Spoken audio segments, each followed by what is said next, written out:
খাবার দাও। কি হয়েছে, আমাকে শান্তিতে ঘুমোতে দিবি না? তোর খাবার চাই না? তোকে এক্ষুনি আমি খাবার দিচ্ছি, চল এখান থেকে। এখানে চুপ করে দাঁড়িয়ে থাকবি।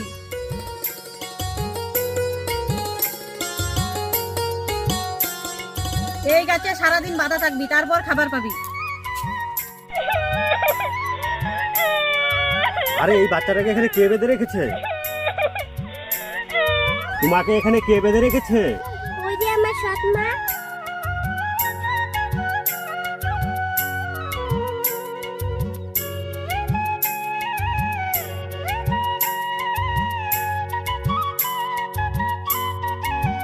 আরে সোনা, তুমি আমার সাথে আমাদের বাড়ি যাবে?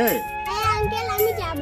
তুমি আমার সাথে আমাদের বাড়ি চলো, সেখানে তোমাকে আমি পেট ভরে খেতেও দিব, আবার স্কুলেও পড়াবো। লোকটি বাচ্চাটিকে বাড়িতে নিয়ে গিয়ে কাজটি ভালো করলো না খারাপ করলো আপনারা অবশ্যই কমেন্টে লিখে জানাবেন।